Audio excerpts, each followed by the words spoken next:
157.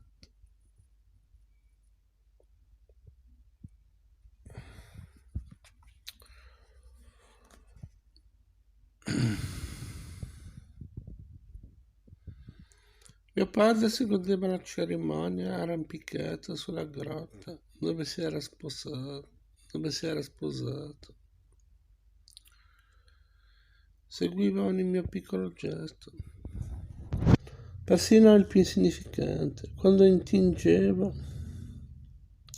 la penna nel calamaio, quando muoveva la mano sulla carta e si convinceva guardandomi che quel giorno sotto la canicola di un luglio terribile prendeva sostanza la profezia.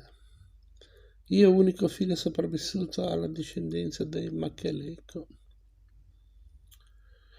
ero stato chiamato al servizio di un re sconfitto, fra le bandiere innalzate davanti alle lance dei cavalieri e alle gualdrappe dei cavalli. Come non credere alla voce di Barba Yerarat? Al termine del rito, verso mezzogiorno, Ferrandino era riuscito a vestirsi con la corazza delle grandi occasioni e si era presentato proprio mentre si avvicinava il parroco al tavolo dell'autorità per benedire le pergamene che i segretari avevano riempito di scritture.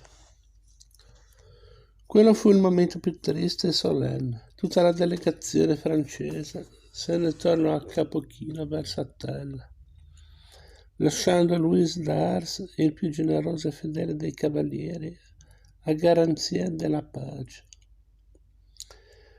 Montpensier aveva il passo pesante, gli occhi incollati a terra e camminava davanti ai suoi uomini come all'andata. Non fece proclami quando varcò la porta del capo e nemmeno volle convocare luogotenenti nel suo alloggio. Si gettò sul letto senza togliersi il mantello e mi guardò. Notre Dame distruggerà il mondo. No, mio sovrano, riposa tranquillo, Dio non lo distruggerà. Lo lasciai solo, fuori sul torrione. Trovai Pierre Dauvert in lacrime, che ascoltava i tamburi battere in attesa della notte. Quell'attimo non me lo sarei scordato. Non finiva solo un mese di assedio, ma una parte della mia esistenza.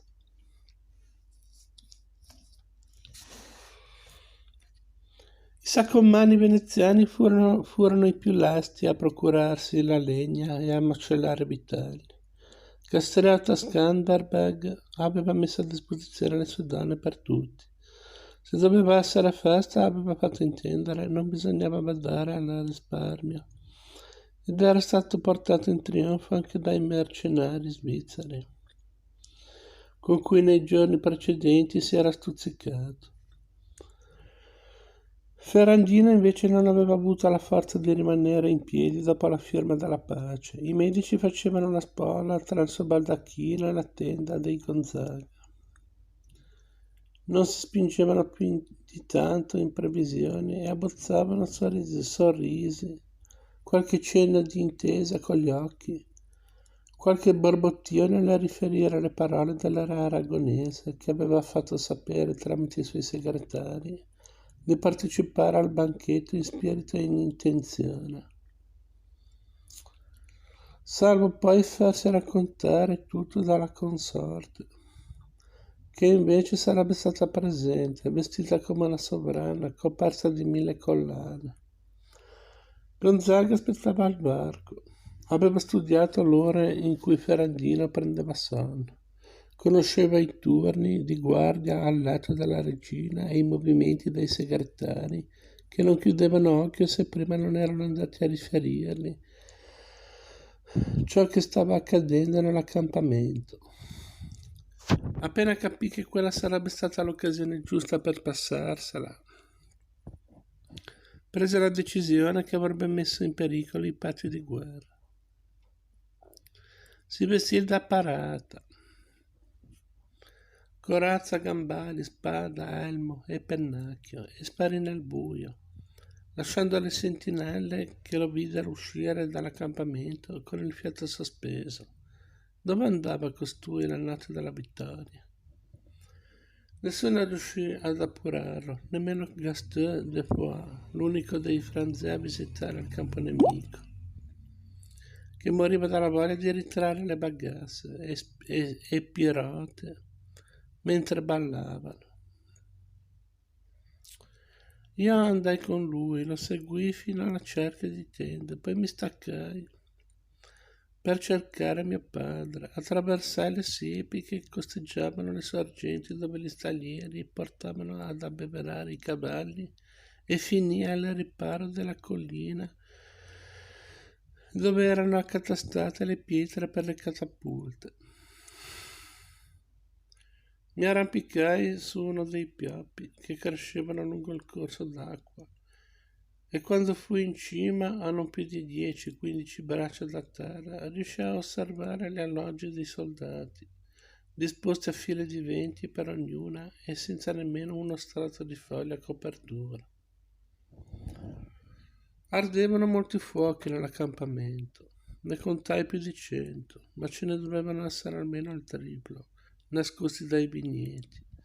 Avrei voluto che mon pensiero fosse con me sul pioppo, per tacitarsi la coscienza. Le navi attese da Gaeta a Monroy, se anche fossero arrivate insieme con Etienne, non avrebbero rovesciato le sorti della guerra. Sentii rumori sotto di me, vidi correre una squadra di stradiotti verso la zona di tende, da dove veniva il suono dei pifferi, e aspettai che passassero per scendere dall'albero. Andavano a radunarsi intorno a un gran falò, dove un gruppo di donne ballava a ritmo di tamburelli. Tatatum, tatatum, tatatum, tatatum. Battevano il terreno tutti insieme.